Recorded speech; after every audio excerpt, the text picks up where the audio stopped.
J'aimerais partager avec vous mon histoire personnelle car elle illustre le pouvoir de la respiration dans ma vie. Dès mon enfance, j'ai eu la chance de vivre des moments heureux, remplis de souvenirs magnifiques et inoubliables. Cependant, après le divorce de mes parents, j'ai connu des périodes de grande solitude. À 8 ans, j'avais l'impression d'avoir été abandonné, rejeté, sans repère pour me construire en tant que jeune garçon, puis adolescent et enfin adulte. Avec le recul, je réalise que j'étais terrifié. Ces sentiments déclenchaient en moi des crises d'angoisse profondes, des paniques où je faisais des cauchemars éveillés. Je me voyais tomber dans un vide sans fin, un gouffre obscur. La peur me submergeait, non seulement mentalement, mais aussi physiquement, avec une intensité bouleversante. Dans ces moments difficiles, ma respiration et les battements de mon cœur s'emballaient. C'est alors que j'ai découvert presque par instinct que porter mon attention sur ma respiration et la calmer m'aidait à reprendre le contrôle. En me concentrant sur mon souffle, j'arrivais à apaiser mes crises d'angoisse et d'anxiété. Peu à peu, j'ai réussi à diminuer l'intensité et la fréquence de ces crises en maîtrisant ma respiration avant qu'elle ne prenne le dessus. Cela a pris du temps, mais j'ai commencé à gérer mes peurs. Très jeune, j'ai ainsi compris le pouvoir de la respiration. Sans vraiment le savoir, j'avais découvert un outil précieux. Un dessin animé a marqué mon enfance, Les Cités d'Or. Certains d'entre vous s'en souviennent peut-être. Ce dessin animé a littéralement bouleversé et inspiré ma vie. Je me suis toujours dit que moi aussi, un jour, je partirais à l'aventure en Amérique du Sud, comme Esteban, à la recherche des Cités d'Or. À 17 ans, j'ai commencé à lire des livres sur les civilisations perdues et l'Atlantide. J'étais passionné par ces récits et ces légendes. Je lisais Platon, Graham Hancock et d'autres. Au fond de moi, j'avais trouvé un but. J'étais déterminé à parcourir le monde sur les traces de mon héros d'enfance, Esteban. À 18 ans, j'ai quitté la France pour l'Angleterre, où j'ai passé une année. Ce fut le déclic. Je ne suis, pour ainsi dire, presque plus jamais rentré en France, sauf pour rendre visite à ma famille. J'ai entamé un voyage qui continue encore aujourd'hui, alors que je vous parle. Après l'Angleterre, je suis parti en Inde avec mon meilleur ami Antoine. Imaginez le choc pour nous qui avions tout juste 20 ans. Nous avons vécu des aventures extraordinaires, découvert une culture totalement différente et surtout goûté à la liberté totale. Après toutes ces années, j'avais enfin le sentiment de pouvoir pleinement respirer. Je n'avais plus de crainte, je ne voyais plus de limites, je n'avais plus peur. Cela m'a donné des ailes et je me suis envolé. Pendant plus de 30 ans, j'ai habité dans une quinzaine de pays. C'est à ce moment précis que j'ai commencé à vraiment inspirer profondément et en toute liberté. J'inspirais enfin, sans crainte, ni sentiment d'oppression.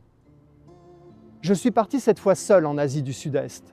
Et pendant 2 ans et demi, Thaïlande, Cambodge, Vietnam, Laos, Malaisie, Indonésie, Népal, tant d'aventures, tant de bonheur, mais aussi des situations parfois compliquées. Mes voyages et mes aventures me rapprochaient chaque fois un peu plus de ma respiration, de son pouvoir et du contrôle qu'elle me donnait sur moi lorsque j'avais peur ou que je me sentais seul. C'est à cette époque que j'ai appris à expirer pleinement et à vraiment profiter lorsque ce n'était pas facile. J'inspirais et j'expirais enfin sans contrainte. Mes voyages m'ont appris à accomplir des cycles de respiration complets, libres de toute entrave. Je rejoins mon frère Steve au Chili, où nous habiterons presque 5 ans. Nous montons notre entreprise qui s'appelle Oulala avec notre ami Alexandre. Une expérience extraordinaire. Mais nous affrontons aussi beaucoup de difficultés. Créer son entreprise à plus de 10 000 km de chez soi comporte de nombreux défis. Mais nous sommes courageux et nous parvenons à ouvrir plusieurs magasins. Petit à petit, pierre par pierre, nous commençons à vivre de plus en plus confortablement. Nous avons le sentiment de pouvoir y arriver. Mais contre toute attente, le 11 septembre 2001, jour tragique où des milliers de personnes ont perdu la vie, notre entreprise explose en vol comme les avions dans les tours jumelles. En quelques mois, nous perdons tout. Je suis arrivé avec un sac à dos au Chili et je repars en caleçon. Nous avions presque tout perdu. Les mois qui ont suivi ont été très durs. J'ai perdu pied, je sombrais dans l'anxiété et la dépression me guettait. C'est à ce moment que la respiration s'est de nouveau imposée à moi. Ce sentiment de peur, je le connaissais déjà, mais cette fois, je savais quoi faire inconsciemment. Respirer. J'ai beaucoup respiré, croyez-moi, pour ne pas sombrer. Mais grâce à la respiration, plutôt que de me recroqueviller sur moi-même, j'ai trouvé la force et l'énergie pour relever la tête. J'ai pris une profonde inspiration et j'ai expiré profondément. Et j'ai rebondi. Destination le Pérou. Certainement ma plus belle aventure. La cité antique de Machu Picchu, les voyages sur le toit des trains, Cusco, le lac Titicaca, les lignes de Nazca, l'oasis de Huacachina au nord du désert d'Atacama. Je pose mon sac à dos dans cette oasis nichée au cœur des dunes de sable les plus hautes du monde. Quel pays extraordinaire! Les Péruviens ont à l'époque la vie très dure, mais ce sont des gens formidables avec qui je partage des moments inoubliables.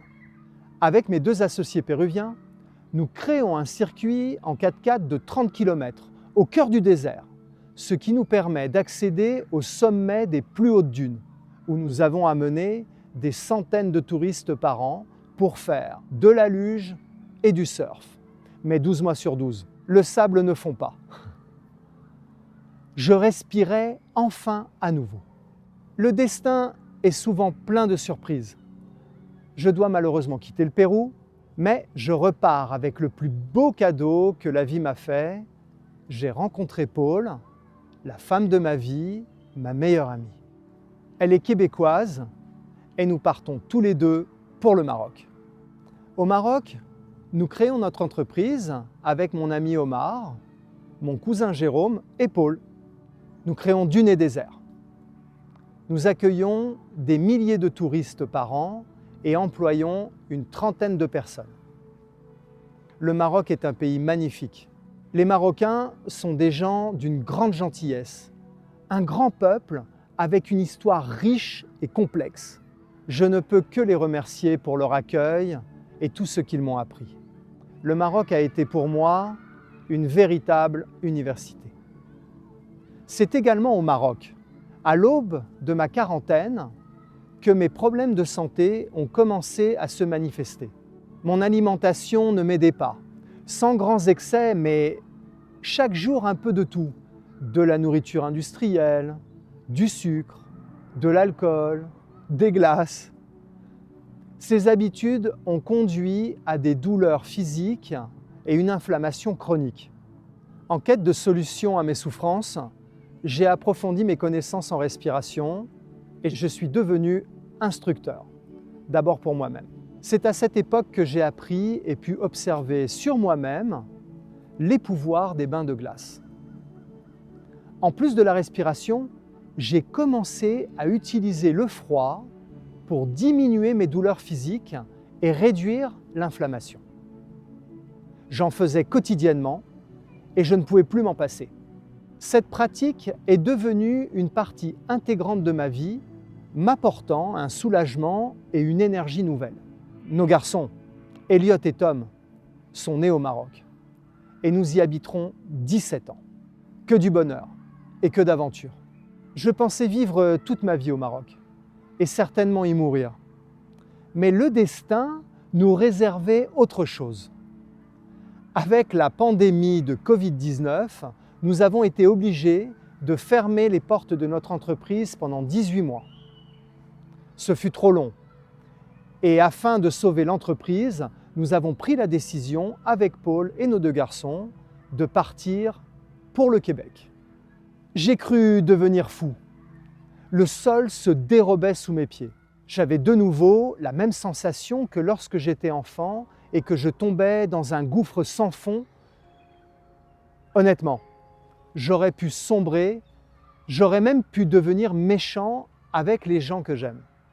Mais grâce encore une fois à la respiration, j'ai pu atténuer l'impact de la peur, des doutes et du désarroi, du désespoir.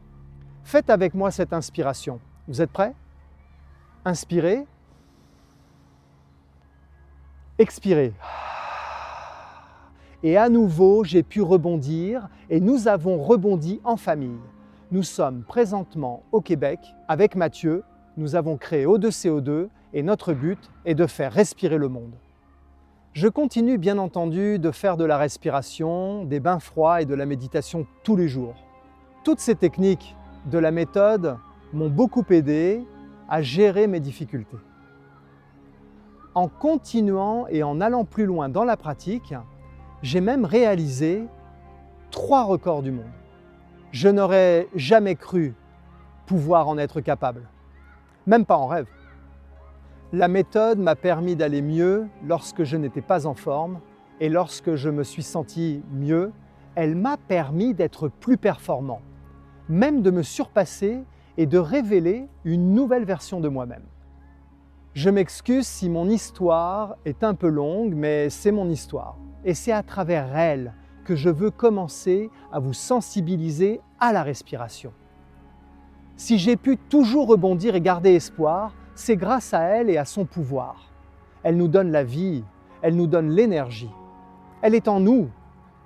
Elle nous accompagne depuis notre naissance. Je finirai sur ces quelques mots tirés de L'Alchimiste de Paulo Coelho.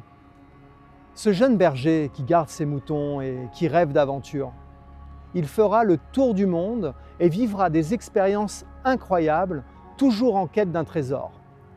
Il finira par rentrer chez lui, bredouille, avec une pointe de désespoir, ayant la sensation d'avoir échoué. Mais contre toute attente, il découvre un trésor à l'endroit même où il gardait ses moutons. Il y a un message fort dans ce livre. Parfois, on parcourt le monde à la recherche de richesses, mais le trésor que nous cherchons n'est pas loin. Et moi, ce trésor, cette richesse, je l'ai trouvée. Elle est en moi et c'est la respiration. Mais elle est aussi en vous. Elle est en nous tous. Et c'est pour cela que nous avons créé la méthode O2CO2 avec Mathieu, pour vous y donner accès.